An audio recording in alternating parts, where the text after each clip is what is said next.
principalmente em relação à comunicação dessa família, que enlouquece essa pessoa. Ai, tira o cara... Tira o cara do eixo porque chega uma hora que ele literalmente enlouquece com essas informações que são ambíguas. Eles chamam isso de duplo vínculo, que é a história da mãe que dá 2 camisas para o filho. Daí tem uma camisa branca e uma preta. Daí ela fala, meu filho, gostou da camisa? Ah, mãe, adorei as camisas. Mas você não vai vestir? Claro, mãe, na hora ele põe a branca. Mas você não gostou da preta? Não, mãe, claro que eu gostei da preta. Ele vai lá e põe a preta. Mas e a branca? Eu acho que você não gostou, você quer trocar, né? Não, mãe, eu adorei a preta. Então, isso... mas isso... É isso. Mas isso acontece. Meu Deus do céu. Mas se você começar a prestar atenção... Isso acontece o tempo inteiro. Estava demorando para aparecer uma sogra. Tem mais uma, então. Aí, ele contou uma parte da tua história. Isso, na verdade... Vocês combinaram? Dobradinha aqui. E, na verdade, eu estou usando um exemplo meio caricato da camisa. Apesar de que, às vezes, isso acontece... Exatamente com a camisa assim, mesmo. Com a camisa mesmo. Mas isso acontece o tempo inteiro de forma muito sutil no nosso dia a dia. E quando você considera que isso tem um efeito cumulativo, então, ao longo de anos, você pega uma criança que está exposta a esse tipo de comunicação. Não é de se estranhar que se ele já tiver uma predisposição, lá com 16, 17, 18 anos, que é geralmente a idade com maior prevalência da manifestação, que ele realmente apresente aí alguma manifestação esquizo. Entendi. Então, é isso para mostrar para vocês como a forma de a gente se comunicar pode ser enlouquecedora. Então, voltando para a história, a gente tem um repertório muito bom, nos ensinam o que falar, mas não nos ensinam como falar. E a nossa forma de se comunicar é sempre querendo responsabilizar o outro pelo que a gente sente.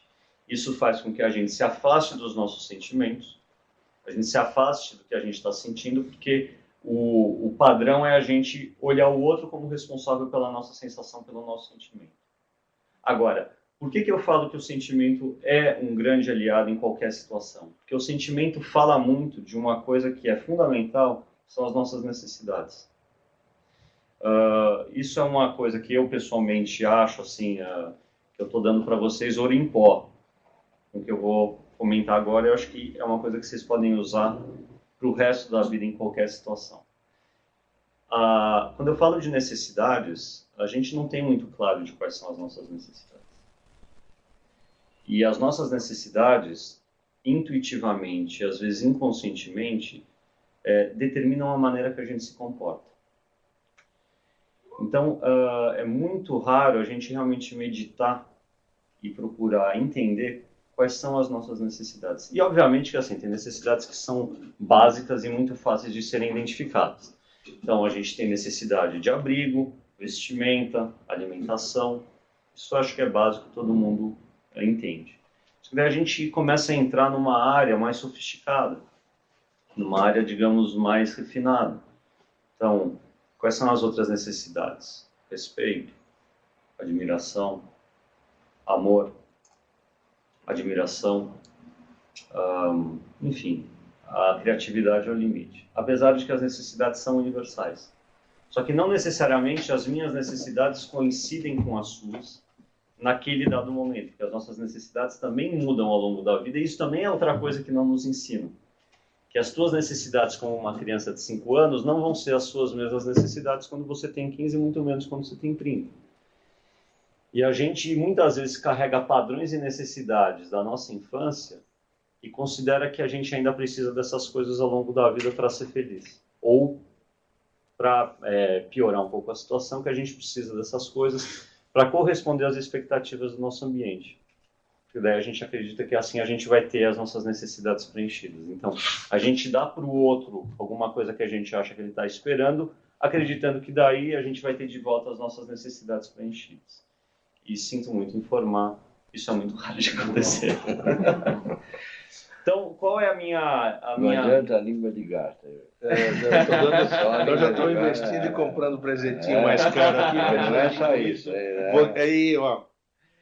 E daí a questão é assim, talvez a gente fazer um exercício, isso é muito que eu faço na minha clínica, que é o seguinte, é começar a ajudar as pessoas a entrarem em contato novamente com as suas próprias necessidades.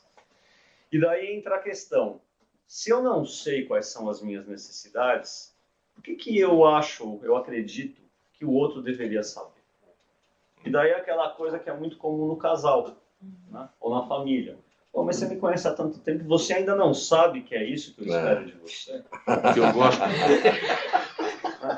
Ou pior, olha, eu nem sei por que eu estou fazendo isso, mas você deveria saber, porque você me conhece. Então, assim, sabe quando a gente acredita que as coisas estão implícitas, que as coisas estão subentendidas? E não estão. E não estão. E é o que eu costumo falar para muitos pacientes, que é o seguinte, o que você precisa? Essa também é uma pergunta. É uma palavra mágica para resolver muito problema no nosso dia a dia. Que é assim, o que você precisa? Aí, às vezes a pessoa me olha e fala, não sei. Eu falei, e por que você está brigando com o seu consorte aí, com o seu parceiro? Eu acho que ele deveria me dar o que eu preciso. Pô, se você não sabe o que você precisa, você... Como é que você vai querer arrancar? Que nem batata? Vai adivinhar. Vai adivinhar. Baixar o santo e adivinhar. Isso. Mas essa é a nossa, que eu sempre falo. Todo mundo tem uma criança dentro de si. Agora, tem alguns que têm uma criança que é uma criança saudável, né? Que é uma criança madura, uma criança que traz vitalidade, traz desejo, uma criança que é criativa. Né? Essa é a criança do ponto de vista simbólico. Né? Ninguém vai achar que realmente tem uma criança dentro. Né? Porque tem pessoas, essa coisa da comunicação é muito interessante, porque tem pessoas que são muito literais. Né? Então, a depender do grau de desenvolvimento, da condição cultural, ela vai achar que realmente tem uma criancinha dentro dela. Exatamente. Né? Enfim... sai mamando. Né? Tem que tomar cuidado. E tem uma outra criança que ela está em estado infantil, que é a criança que esperneia, que não pode se frustrar, que acha que as coisas têm que ser do jeito dela. Né? Então, voltando, né, retomando, sempre fazendo esse gancho para voltar à história do sentimento. Entrar em contato com os próprios sentimentos é uma das melhores formas de se autoconhecer, de aumentar o seu grau de consciência. Aumentando o seu grau de consciência, você sabe quais são as suas necessidades. Sabendo quais são as suas necessidades, você começa a saber o que você precisa do ambiente, seja interno, ou seja, o que você precisa de você mesmo, e daí te ajuda a traçar objetivos, planejamento, que acho que é uma das coisas que o Fábio abordou. Então, qual é o planejamento de vida de vocês? Isso também não nos é ensinado. Então, planejamento de curto, médio e longo prazo, profissional, familiar, social, onde vocês querem estar vivendo. E é o que eu sempre falo, daí tem paciente que fala assim, pô, mas planejamento, coisa careta, quer dizer que eu vou ter que fazer um planejamento e seguir isso? Não, é justamente o contrário, é você poder fazer o planejamento para poder mudar. Mas daí você faz o ajuste do rumo, né? Se você tem um percurso traçado, fica muito mais fácil de você mudar ele completamente. Mas você sabe qual é a direção, por quê? Você sabe quais são as suas necessidades que precisam ser preenchidas. E principalmente em relação ao ambiente externo. Se você sabe as suas necessidades, você sabe o que você precisa dos outros. E daí fica muito mais fácil de você se responsabilizar pelo que você precisa e não culpar o outro pelo que você não tem. E daí você começa a se comunicar de uma forma mais assertiva. E para eles que estão em contato com o paciente, então. Porque às vezes o paciente carrega isso para cima deles, né? Claro, a expectativa. Então, o fato de vocês terem essa dianteira em relação ao ambiente pode trazer aí um diferencial em relação à qualidade de atendimento. E não é só a qualidade para o paciente, é a qualidade principalmente para vocês, né, de sentir que a consulta não necessariamente às vezes precisa ser um embate. Não necessariamente você precisa ver um paciente como o famoso poliqueixoso. Então, geralmente, por trás daquela pessoa que traz uma série de problemas, uma série de queixas e está culpando o mundo, se vocês têm esse mecanismo que eu estou colocando muito claro, vocês podem criar empatia, oferecer empatia para essa pessoa, né, se colocando no lugar dela, e ajudá-la a traduzir isso. Isso faz... Não, ou seja, o paciente sentado aí na minha frente, eu tenho que ampliar minha visão de que não é essa manifestação dessa suposta doença que é talvez o maior problema. Sem dúvida. Eu tenho que continuamente ficar me perguntando, pô, acho que isso aí é uma outra coisa, é isso? É o que eu falei. Acho que você ampliar a tua percepção facilita o teu trabalho. Você com certeza vai ganhar tempo, vai ganhar energia e provavelmente vai ganhar mais dinheiro, porque isso é importante. E assim, o que eu quero dizer ganhar dinheiro é o seguinte: tua consulta vai render mais, você vai estar menos combativo e isso vai te gerar mais pacientes, porque um bom atendimento, vocês não podem fazer a propaganda da revista da American Airlines. O grande aliado de vocês é o boca a boca, certo? Então, um bom atendimento, e um bom atendimento não é só do ponto de vista técnico, porque uma pessoa que procura um médico, com raras exceções, se bem que hoje em dia menos raras, né?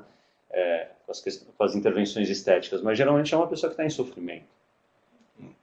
Então, vocês terem essa escuta treinada, essa visão empática, pode fazer com que vocês vejam a humanidade por trás daquela pessoa que às vezes é tão difícil, é tão resistente à adesão ao tratamento, né? E muitas vezes, assim, essa pergunta que eu falei, que é mágica, pode ajudar e pode nortear vocês. Então, de repente, perguntar mesmo para o paciente, assim, o que você precisa? Como eu posso te ajudar? E daí ela pode trazer coisas que estão por trás dos sintomas. É a dúvida. Sim, ela vai abrir, de repente ela veio por um motivo muito prático, mas fala, mas eu tenho uma questão aqui. Justamente. E esse que é o verdadeiro problema, e ela se abre. E às vezes a pessoa, assim, ela tem vergonha de alguma condição, ela está constrangida, ela está intimidada, porque às vezes é uma pessoa muito simples e ela vê o médico como autoridade, como uma pessoa que está muito acima dela. Isso às vezes é intimidante. Então você oferecer empatia para essa pessoa quebra a resistência e daí vocês podem olhar para o mesmo lugar. E daí a adesão dela ao tratamento, a adesão dela à sua recomendação, à sua sugestão, vai ser muito mais simples. Você não vai mais precisar confrontar e brigar com esse paciente. Ele simplesmente vai virar um colaborador porque vai existir esse vínculo empático entre vocês. Ele não precisa obedecer o que você está falando. De jeito nenhum. É um entendimento mútuo. Justamente. Então eu acredito que muitas vezes vocês também têm a necessidade de lidar com pessoas que, além do sofrimento, elas têm uma pobreza de repertório. Então, muitas vezes elas têm uma dificuldade extrema de encontrar palavras para expressar o que elas sentem. E vamos combinar que às vezes realmente é muito difícil a gente dar voz para sensações. Então, é a famosa história da bola que sobe e desce, da quentura, da febre interna, né? E que dor no pé da barriga. E que eu sei assim, que... o paciente fala isso para o médico. E eu acho que assim, vocês têm condições, vocês têm recursos, vocês têm um repertório para ajudar essa pessoa a traduzir isso que ela está sentindo. Acho que esse, inclusive, é um dos grandes desafios que vocês têm, ainda mais vocês que estão numa área que dermatologia sanitária, infecto, que acho que vocês têm um atendimento a uma camada da população que muitas vezes, infelizmente, tem essa dificuldade, tem essa carência de falta de habilidade de se expressar. Mas vocês podem ter essa habilidade para literalmente ajudar essa pessoa a encontrar essa forma.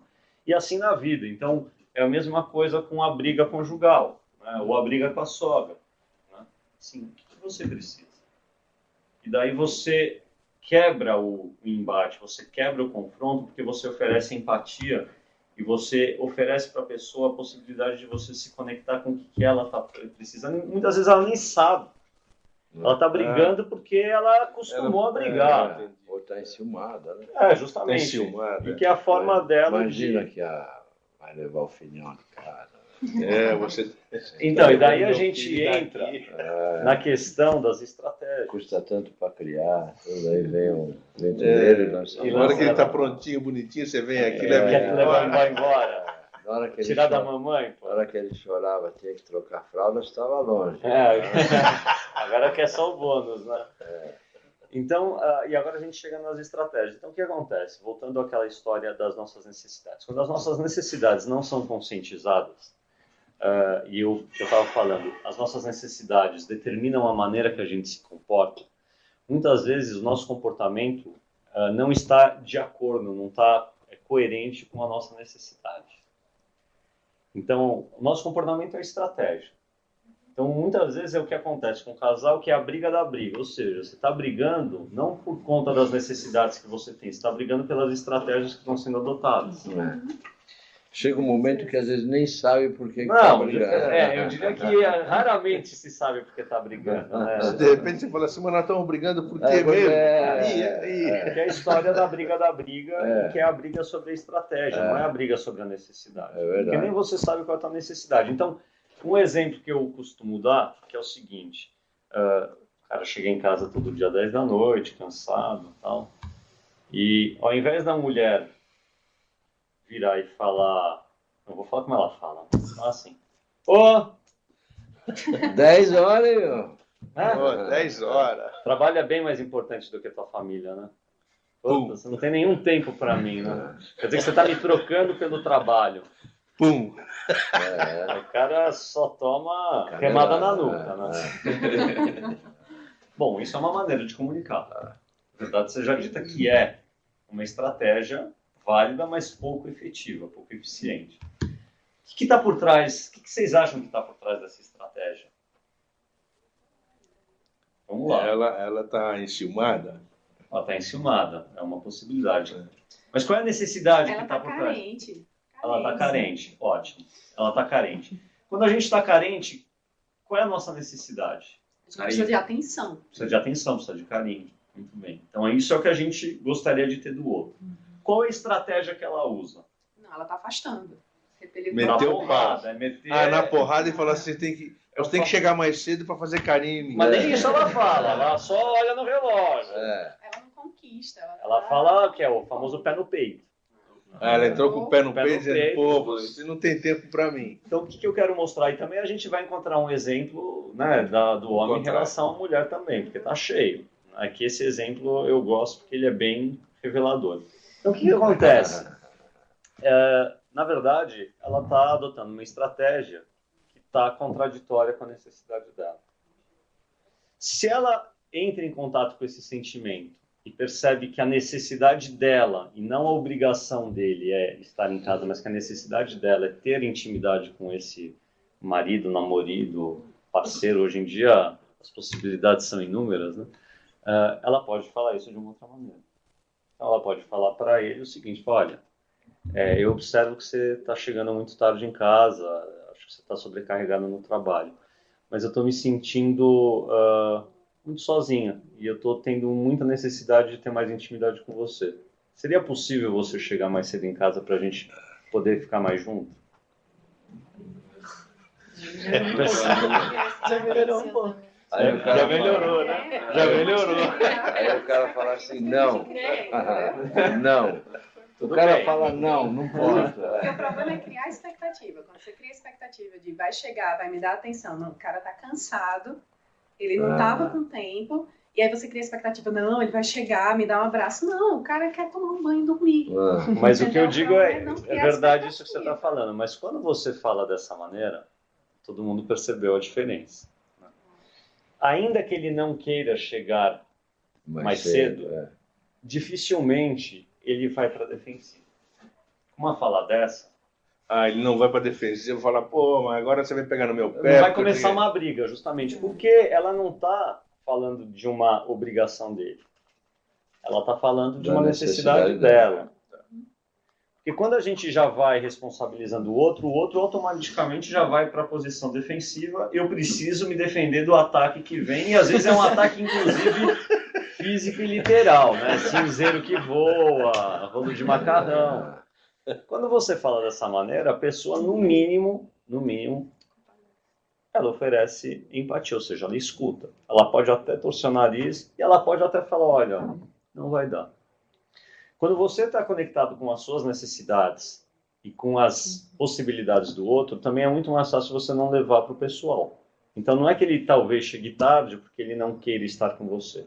Às vezes chega tarde porque ele tem realmente outras prioridades naquele momento. Realmente, se ele não quiser chegar cedo por causa dela, talvez esteja na hora de rever a relação. Aí tem um outro problema. Daí é o outro para resolver, exato. Fala, bom, amigo, é uma outra questão. É logo. Tá certo? Mas, enfim, isso muda completamente o ambiente. Então, é o que eu falo, conflito existe, mas você começa a poder tratar isso de uma forma muito mais assertiva, muito mais saudável, muito mais funcional. Então, essa é uma maneira de tratar. Então, voltando para a realidade de vocês, isso vocês podem usar no contexto com o paciente, no contexto com o colega. Vocês, hoje em dia, cada vez mais vocês estão em equipe multidisciplinar. Muitas vezes vocês podem usar isso com o psicólogo, que eu sei que às vezes é uma relação um pouco truncada, né, entre psicólogo e médico, infelizmente, porque eu acho que deveria ser uma relação absolutamente complementar. E confesso aqui, eu sempre faço esse ato de meia-culpa, né? Eu pessoalmente acho que os psicólogos não ajudam, porque existe aí, o psicólogo ele tem um complexo de inferioridade, né? Então ele sempre acha que o médico se coloca como superior e o médico está na dele. O médico está fazendo o que daí, sempre você fez. sabe que eu tinha uma professora lá na faculdade, ela é uma das grandes especialistas em psicologia hospitalar. E ela fazia uma crítica feroz à medicina e aos médicos, do jeito que trata os pacientes. Eu achava aquilo de uma assim, distorção da realidade, porque é o seguinte, é justamente por conta dessa realidade que o médico está preocupado com a questão muito mais da saúde, digamos, física, está realmente olhando a doença, que cria o espaço para que nós, psicólogos, possamos participar desse atendimento. Porque se o médico fosse o que o psicólogo gostaria que ele fosse, a gente não teria espaço para trabalhar. Não tem a profissão para justamente. Então, fechando parênteses, então eu reconheço que eu acho que é mais nossa responsabilidade, mas enfim, vocês têm nutricionista, nutrólogo, físio, enfermeira, a faxineira que está lá, às vezes você está atendendo lá no leito e a mulher precisa fazer a limpeza, enfim, então vocês estão o tempo inteiro muito expostos a relações potencialmente conflitantes. Então, se vocês começam a ter um repertório maior, mais recursos para lidar com essas situações, muito provavelmente o dia a dia de vocês vai ser muito mais fácil. E vocês vão conseguir, com muito mais facilidade, transformar as pessoas em colaboradores e eventuais admiradores do trabalho de vocês. Que no meio de vocês eu acho que é muito importante. Porque quando você começa a passar uma impressão negativa no teu ambiente de trabalho, por melhor que você seja, isso começa a criar resistência por parte dos pares. Né? Vocês começam literalmente a ser queimados. Né? Então, eu acho que é importante vocês terem essa percepção para poderem... E não se trata de ser dissimulado, de fazer... Não, é o contrário. É poder ter uma postura profissional ética adequada para atender às necessidades de vocês, que eu imagino que seja ser bem-sucedido profissionalmente, conseguir ter reconhecimento, ganhar dinheiro, ter a clínica cheia. Só que para isso não adianta só saber, como o Fábio estava falando, a questão técnica. Hoje em dia, isso não resolve nada. O diploma, na minha opinião, é um detalhe. Então, tem a questão dos idiomas, tem a questão da multidisciplinariedade, tem a questão da comunicação, que eu pessoalmente acho que é fundamental. Né? Vocês precisam ter conhecimento de gestão, vocês precisam ter conhecimento de finanças, vocês precisam ter, enfim, N conhecimentos. Então, isso vai fazer de vocês profissionais muito mais habilitados para serem bem-sucedidos. Então, por isso que eu falo que a comunicação, na minha opinião, é uma das forças motrizes aí para fazer vocês acontecerem. E, enfim, por isso que eu, fazendo o gancho com o começo da minha fala, o conflito em si ele não é nem bom nem ruim. Ele é o que a gente faz ele ser. E a gente pode transformar isso numa coisa muito positiva, num processo de autoconhecimento, de desenvolver a convivência interpessoal. A gente pode fazer com que a convivência seja um inferno e que os conflitos sejam sempre uma escalada de violência que geralmente termina muito mal. Então, é difícil, não é fácil, porque muitas vezes isso significa a gente mudar padrões que a gente acha que nós somos assim. Não, é minha personalidade, eu sou assim. E daí é aquela criança em estado infantil que esperneia e acha que o mundo tem que se dobrar às suas necessidades neuróticas. Então, acho que hoje, como adultos, vocês têm recursos para começar a perceber que tem coisas que talvez valha a pena ser revista, vale a pena mudar, vale a pena, enfim, se desenvolver, se aperfeiçoar, para poder ter uma vida mais satisfatória.